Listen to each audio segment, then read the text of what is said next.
Once again, we welcome you to Moving Forward with Young Voices. And we are welcoming a new contributor to this week's program. Reet Desai is a Young Voices contributor. And Reet, it's very good to meet you. Tell us just a little bit about yourself. So thank you everyone for having me. My name is Reet Desai, as Brian correctly mentioned, and thank you so much for having me here. It's been an honor. Uh, I'm currently a student in King's College London, and I'm pursuing my master's in IR in the Department of War Studies, and it's been an exciting journey. And as I approach my dissertation, so yeah. Wow, if you are doing war studies, I would guess you are very busy because there's a lot of conflict throughout the world and Yes. many things to keep an eye on. I'm looking at an article that you've written for realclearworld.com, how campus activism on Israel and Palestine warps global security priorities. Now, I've been aware of some very large demonstrations and protests that have taken place here in the United States. Are these protests taking place in other nations as well regarding the Israel-Palestine conflict? Yes, I think big time because as I see, like there have been scheduled protests and rallies in some of the universities, including university like King's, LSE, UCL, which are I think one of the top three best universities in London. And all I can see them is also protesting and debating on conflicts like Israel-Palestine, or more or less about Russia, Ukraine as well, but not as much as Israel Palestine has gained attention. Well, and as you point out in your article, that's one of those conflicts that actually gets people to step up and protest. But there are a lot of other crises going on in other places that this is taking attention from, and perhaps distracting, Western leaders from attention, to some of these other conflicts. What are some of the things that are going on that we are not seeing in the headlines as often that nonetheless affect global security? So there have been many conflicts, as I mentioned in my article as well, uh, uh, in Sudan, in even Afghanistan. I remember that I did not mention this in my op-ed, but I would really like to talk about the conflict that happened when with the insurgents of Taliban in Afghanistan, and they banned women from going to schools, and it did gain a little bit of social media attention, as a matter of fact, but not as much as Israel-Palestine conflict. And in a way, there have been so many times that students are not informed enough about a particular conflict, and they are also protesting without having like a wider or full knowledge about a particular thing that is happening. Now, this may feel like a bit of a loaded question, but I want to ask these other conflicts, whether it's Sudan or Kashmir or Afghanistan, why is Yemen, it why Taliban, yeah. why is it in the West's interests to have some influence or to be able to influence these in a positive sense? Honestly, I have always like even I mentioned in my op-ed about some of these conflicts being from the post-colonial nations, and how they are not gaining enough attention from international students, right? So I think first and the foremost, the main reason would also be hierarchical, because maybe they're just not exposed, or they just don't know enough, and that's how they've started to kind of give attention to only one kind of conflict over the years. Yeah, well, I think your point is very well taken in that. Let's take, for instance, Sudan. Um, People become very outraged, very outspoken when they hear about, for instance, the October 7th attacks in Israel. But you point out here one of the worst humanitarian disasters of our time is actually taking place in Sudan. I would guess not very many people are even aware of what that conflict is and how many people it's affecting. Can you give us a little bit of background on what that is? um so first and the foremost, Sudan was something that I like the humanitarian conflict. I actually came across it while I was writing this op-ed, so it's really interesting to kind of even talk about it because it has been engulfed in like a brutal civil war since I think SAF, so Sudanese Armed Force, and the RSF, so that was Support Forces. Over 8 million people were displaced, thousands of people died, and even UN officials are just calling it like what a looming genocide in the West Darfur, which is it. It is something which is very shocking because the way United Nations is also reacting to Israel-Palestine conflict, it did not react on how uh, whatever happened in Sudan. It just called it a looming genocide and moved forward with it, and like just another day, right? So I think this was like these are some of the things that panned out in Sudan. Uh, so it's not just a humanitarian failure, right? It's also a moral litmus test on how things are panning out. Yeah, something you pointed out here is, one of the reasons Sudan is a less marketable subject than Israel and Palestine is it lacks the ideological dichotomies that characterize university discourse. I'd like to unpack that just a little bit. Why is it that some of these conflicts are very much front of mind or top of mind for people, academically and intellectually, and others just seem to be, oh yeah, well, I heard there was something going on there, but there really isn't much attention being paid to it. Um, so I think more or less these conflicts gain more importance also because we even discuss about only these conflicts in the class. I think it goes way back to, and it roots way back to also media and how media has been portraying and how media's role has been panning out in all of these situations. However, it is so important for the professors to talk about it in the classrooms for students to actually know about it. I mean, there have been so many modules recently included in so many universities about the global south, about Middle East, about Russia. So yeah. Well, it's you make a very good point here that these what we consider small, or I've sometimes heard them referred to as brush fire conflicts taking place. They're actually affecting hundreds of thousands of people, and the humanitarian crisis is very real. Talk to me about how should we assess these crises in terms of how they impact global security. What can the average person use to as a metric to know what they should be paying attention to versus what is a distraction? I think first and the foremost, it is very important to kind of I started following all of these conflicts when I detached a little bit of my readings from the regular media outlets to those of a particular region. For instance, if I want to know something in India, and I've grown up in India, so I usually refer to the local newspapers in India rather than the ones which are so I think it is very important to look at the news outlets and the right news outlets for the right information. No, I think that's good advice. I'll tell you this, your article really opened my eyes, and I think I'm paying attention. And then I realized there's a lot of stuff that is I don't see because it's Mm. just not being talked about in news stories. It's not being talked about a great deal on social media, like the Israel-Palestinian conflict is. Again, we are talking with Reet Desai. She's a contributor to Young Voices and pursuing a master's in international relations at King's College London. Reet, where can people follow you on social media? Where can they find more of your work? So for more of my work, I have an Instagram page called Global Lafre, which says GLOBL, which is global, and it's like Hindi metaphor for Lafre is like global affairs. So Lafre is affairs, so it's kind of something that I've created. So you can follow me at Global Lafre. Thank Thank you you. so much.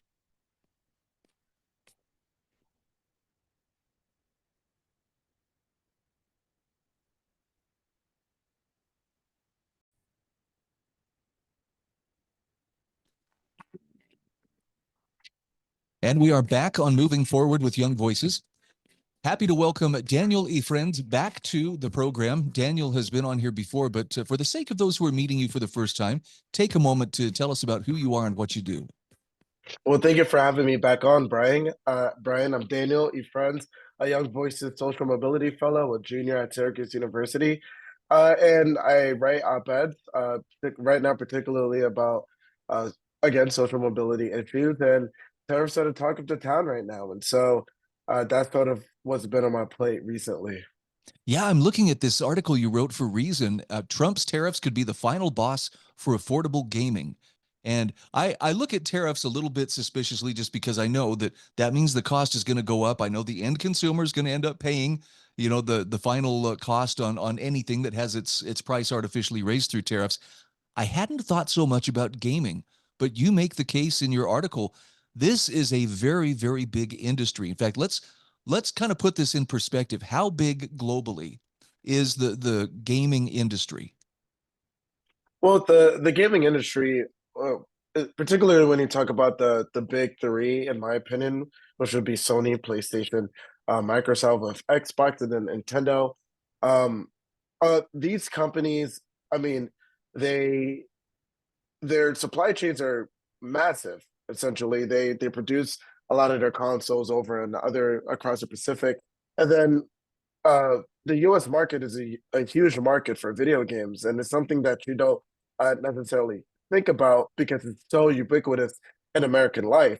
Um, but video game consoles, even though they're ubiquitous in American life, they're goods that are that Americans tend to buy when they are financially stable, just like the cars that we own, the dishwashers, um, the furniture that we may buy, that TV, that flat screen TV that you've been saving up for. Those are goods that you can certainly live without, but when you're doing well economically, you tend to buy those goods, and there's certainly a marker for how well the economy is performing.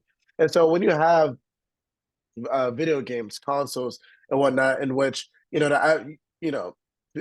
think that the average age of a video game player is pretty young, pretty young, but the average age of a video game player is 36 years old. Wow. A super majority of Americans play video games at least once a week, and you know they play video games on many different platforms, including consoles or smartphones, etc. And so, yes, we're talking about a pretty big industry that's ubiquitous in American life that will be affected by tariffs. Okay, I'll have to confess, I've watched my kids grow up. And as a dad, I thought, they're going to grow out of video games at some point. And I have kids who've just crossed that 30 plus threshold. And every one of them, as they've gone out on their own, that's kind of part of their life, like having a microwave oven or an air fryer or something, for convenience. They have the video games that they just like to relax and decompress.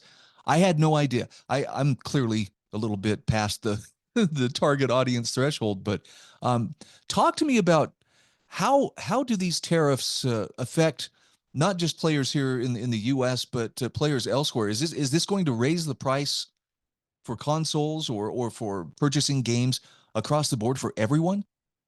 Well, I'm not sure about how console prices will be affected globally, but I know for a fact that in the United States, console prices can increase by up to 57%. And that's because a lot of the consoles are produced over, again, across the Pacific. And this time in Trump's second administration, he's held no quarter with tariffs. Um, we've seen on Liberation Day, he's imposed tariffs on practically almost every single other trading partner of the United States, and so that means that even though video game companies like PlayStation, like Nintendo, um, have diversified their supply chains and waned off of Chinese dependence on creating these consoles.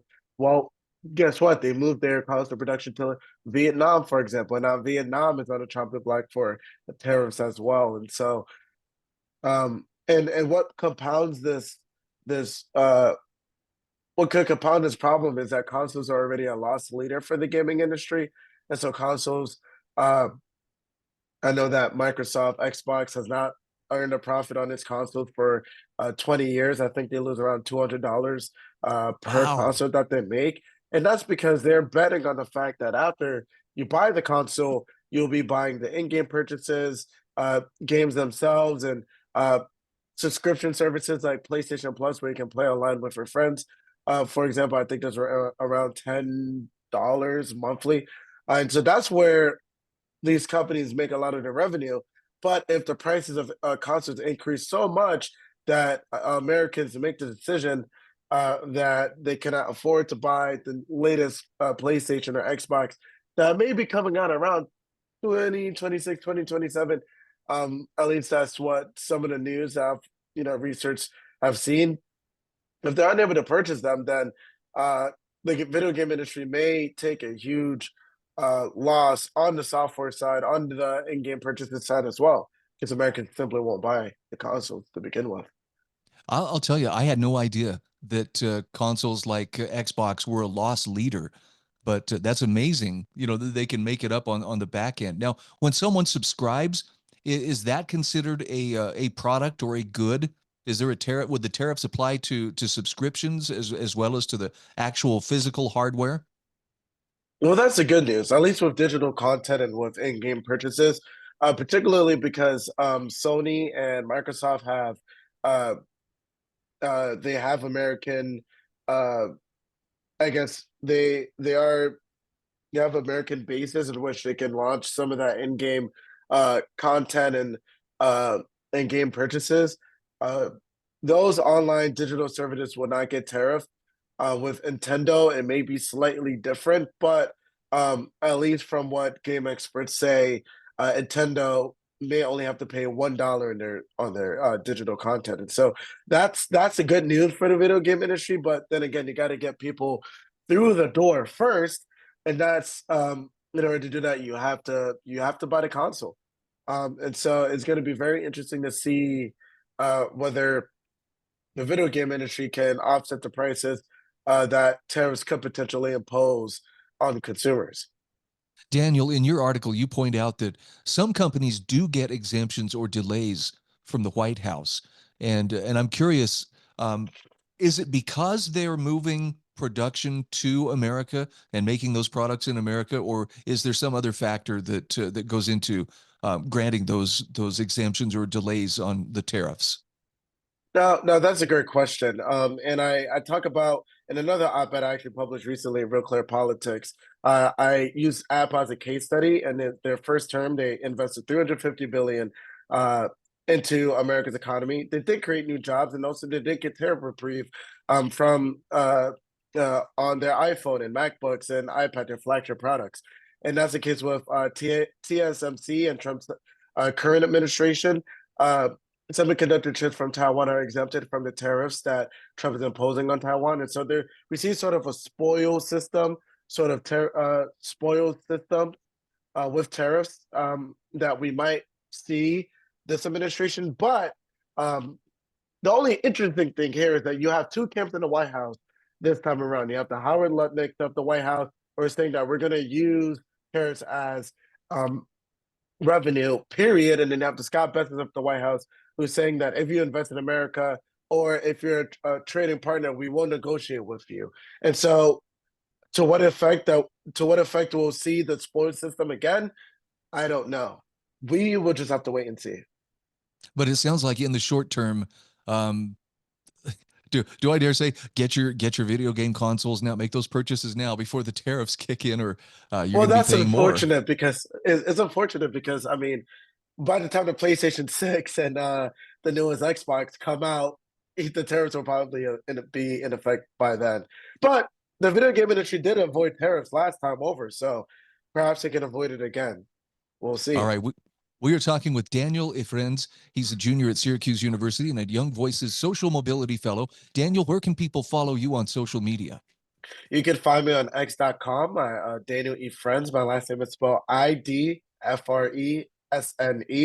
You can also find me on Instagram as well. And stay tuned for the articles and op-eds I write. I typically post them on X.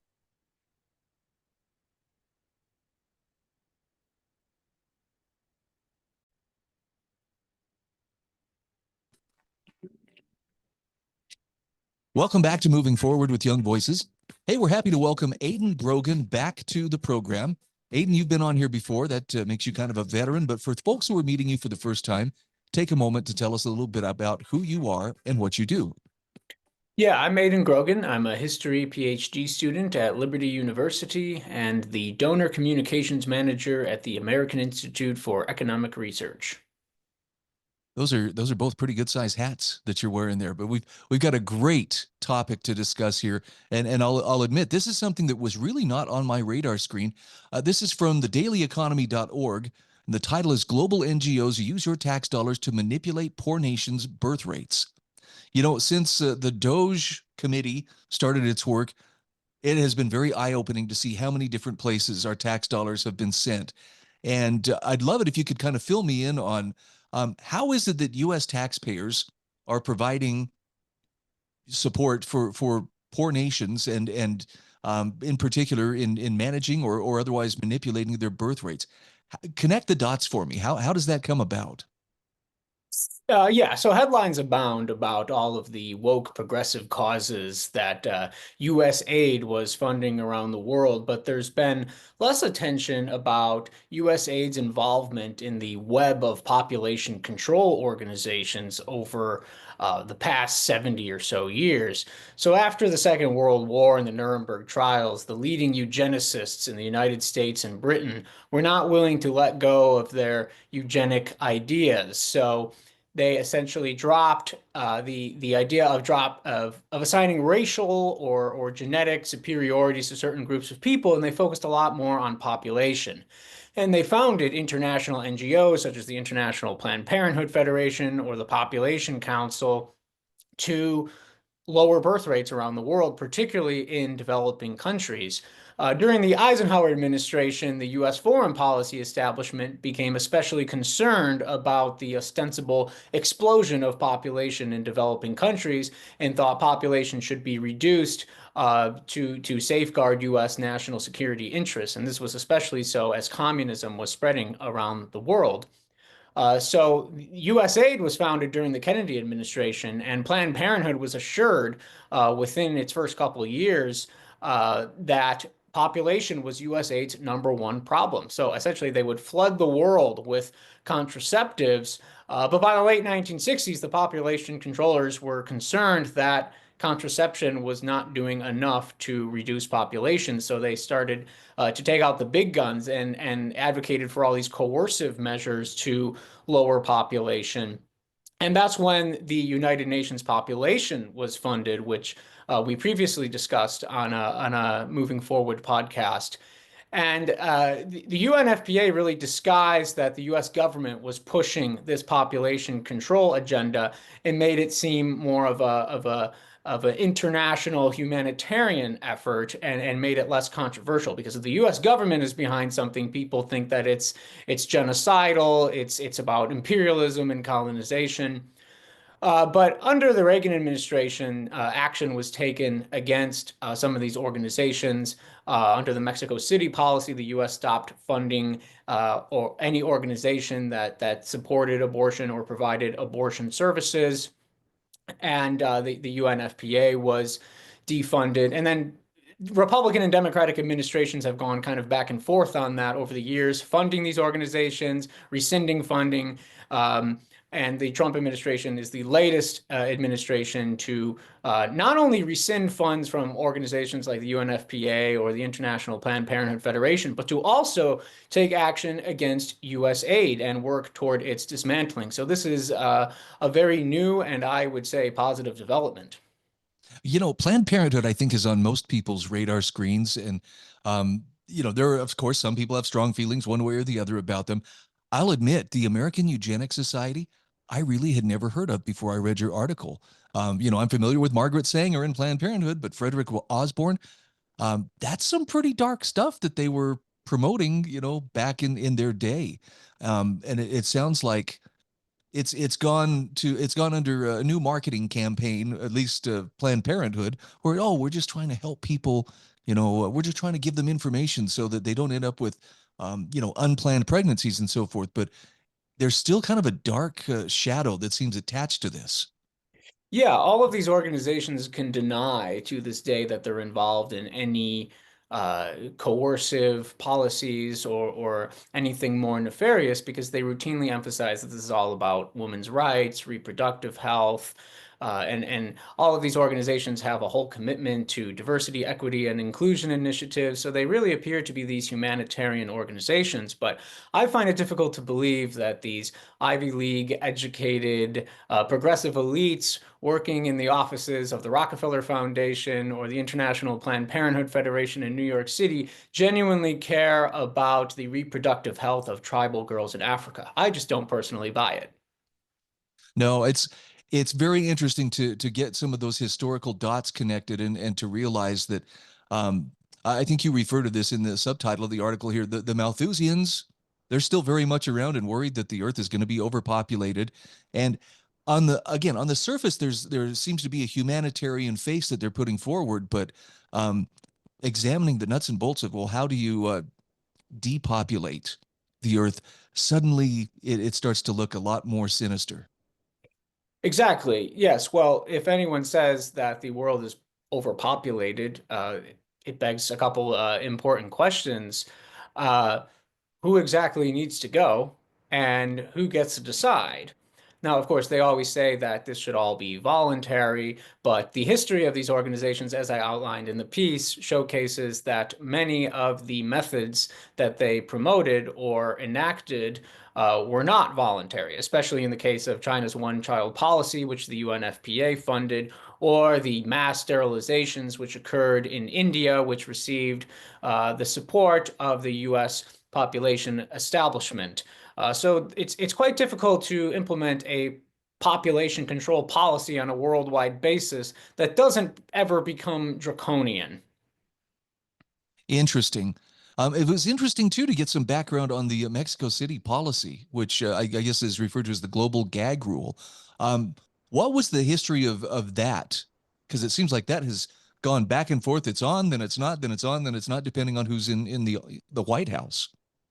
Yeah. So the Mexico City policy started under Ronald Reagan, and it was really just an effort to not have the U.S. government funding any organization that was providing abortion services or promoting abortion as a means of family planning. So the Democrats are strong supporters of funding these organizations, and the Republicans are not. So as I've said, it's gone back and forth based on who's in the White House, and Trump is the latest president to say that we're not going to fund these organizations, and he's reinstated the global gag rule. So I'm curious as we move forward. Obviously, there's still a population control agenda, but is it taking a different tack now? I'm curious. USAID, of course, has seen some of its funding and its transferring of taxpayer funds to various NGOs brought out into the open. Is this going to force them to take a different approach as they try to, those who are part of this agenda continue to try to move forward? I think there are many people in the world who are resolutely committed to the idea that the world is overpopulated. According to polls, a striking number of people believe that even as fertility rates crash around the world.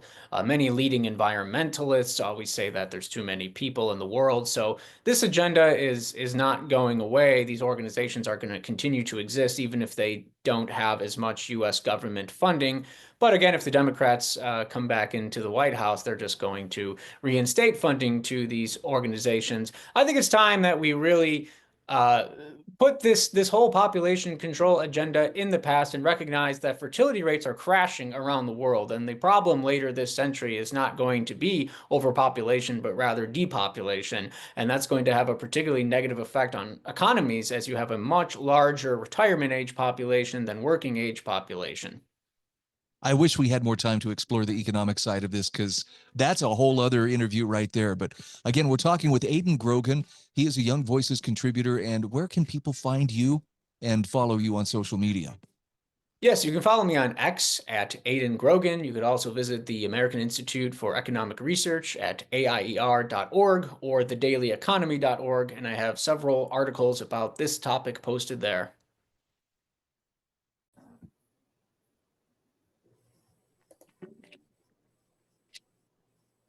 Welcome back to Moving Forward with Young Voices. This is our fourth and final segment today. Happy to welcome Matthew Cookson back to the program. Matthew, you've been on here enough times that people will likely recognize you, but for those who are meeting you for the first time, tell us about yourself a little bit. Yeah, so I've been a Young Voices contributor for closing in on a year now. I've been writing op-eds with them, and as my day job, I work in the defense industry, working in supply chain, and yeah, happy to be on. All right, well, let's talk about your article that was published in realclearworld.com. Western leaders should think twice before removing foreign dictators. Somehow I feel like this is a lesson that they have to learn over and over again. But talk to me about the crux of this article. I mean, this sounds like a pretty specific warning. Is there a particular dictator that was removed that we're thinking of, or is there several of them? Yeah, so this one is in regards to the most recent specific dictator, and that was Bashar Assad, who for the past few decades was the dictator of Syria. He was a brutal dictator responsible for the deaths of thousands of people and for the suffering and torture and misery of thousands more. But the theme of this article goes back in history to the overthrow of Saddam Hussein in Iraq and Muammar Gaddafi in Libya. And this is a trend that we have found ourselves in a number of times over the past 50 years, toppling brutal dictators without thinking about what comes next.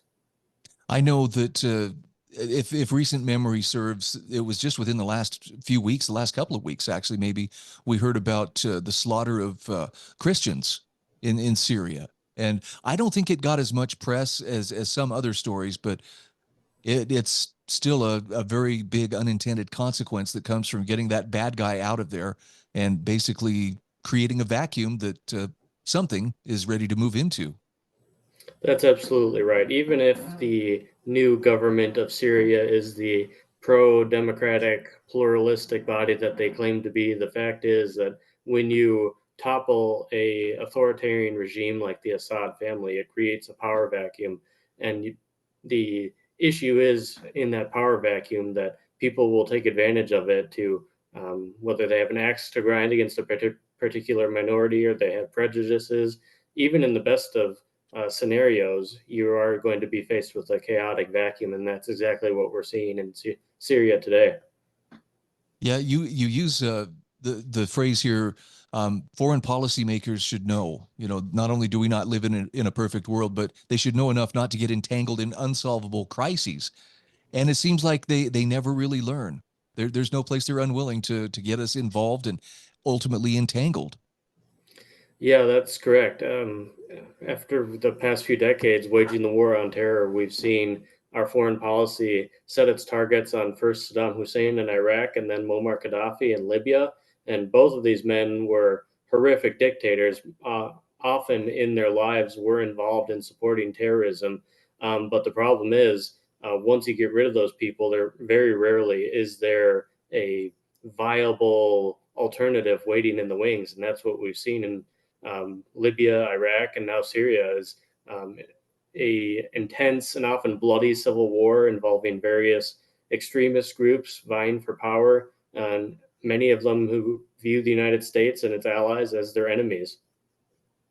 Yeah, so I'm curious, aside from the three that you mentioned here that we've had dictators removed, where else is the U.S. and perhaps other first world nations, where are they looking to do more good? I'm going to put that in air quotes, to remove more dictators. Well, the most obvious example I can think of is Russia, where Vladimir Putin has been the dictator there for going on 20 plus years at this point.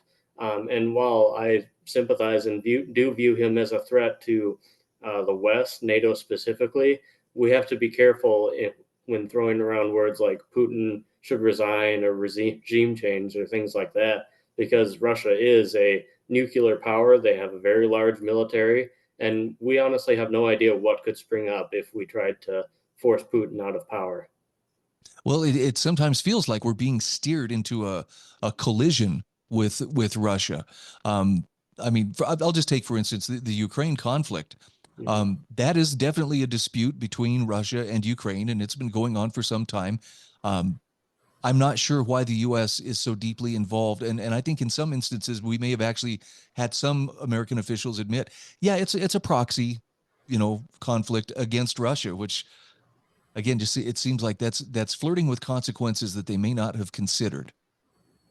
Yeah, you raise a good point. There are certainly unintended consequences, excuse me, to everything, and a proxy war with Russia is certainly one of those things. I certainly see the benefits to being engaged in that sort of proxy conflict. Russia is an enemy of the United States, and they view us as their enemy. So it does benefit the United States to have a weakened Russia militarily. The problem is that for the past 4 years under the Biden administration, there was kind of this leaderless aim in terms of what we were doing in Ukraine or what even our goal was. And the problem is that the Biden administration never spelled that out. And so they used up years of political capital and any goodwill that there may have been in supporting Ukraine and the war to preserve their freedom. Interesting. Any thoughts? I know you don't specifically mention, well, you mentioned Iran briefly in your article, but it sure seems like right now we are being steered on a collision course with Iran based on, some of the demands that the president put down here just recently, telling them these are the things you need to meet. Is this also dealing with a dictatorship? I gather that they're rather authoritarian, if not totalitarian, in terms of who runs the country. Yes, they certainly do fall under the category of an authoritarian government, but it does differ significantly from a place like Iraq or Syria or Libya, and the fact that it is a Islamist theocracy ruled by a class of all-powerful religious priests. And so it's a little bit of a different beast in that there's not one person pulling all the strings. There is Ayatollah Ali Khamenei, who is the top dog, but there is a more systematic structure in terms of the mullahs ruling the country. So again, we may be on a collision course with Iran, whether we like it or not. But again, we need to be careful. If regime change does become an option, we need to be darn sure that we have a good alternative in its place. So let me ask you this, Matt. When a dictator, whether they fall through their own people eventually rising up against them, or just I don't know, natural consequences, they are no longer in power. Are we keeping an eye on who is waiting in the wings, or is that something we don't often find out until after the strong man is no longer sitting, in that seat of power? It seems to be something that we're not keeping too close of an eye on. I think we look at times where overthrowing an authoritarian government has been successful. You look back at the end of World War II with the overthrow of the German government and then the government of Japan. The reason that those regime changes were successful is that there was a heavily invested occupation of those countries that was very in-depth and systematic in rebuilding the country from the ground up. The problem is that in modern times, we've lost our attention span and patience for that type of thing in order to make a regime change successful. And, Germany and Japan are very different beasts in terms of culture and history and other things. So it's not really comparing apples to apples when you compare those experiences to the Middle East. I know we've got just under a minute left here, but I have to ask you, the people who are pushing most to get involved in either regime change or otherwise toppling these dictators, do they have an outsized influence on our policy compared to the number of people calling for it? It doesn't seem to be a popular opinion that yes, I would send my kids to go and fight for, getting the regime change taken care of in Iran. That's the $1 million question in this administration on a wide variety of issues, and international affairs is certainly one of them. There's broad disagreement amongst the cabinet on the best path forward, and it'll be interesting to see who holds the most sway on a particular day, and that'll be something to keep an eye on going forward. Okay, I'm glad you're keeping tabs on this. I look forward to our next conversation so I can learn more about what's going on here. Matt Cookson is our guest. Where can people find you and follow you on social media? They can follow me on X at MattCookson95. I post my articles on there, and so if you'd like to keep apprised on what I'm writing about, give me a follow.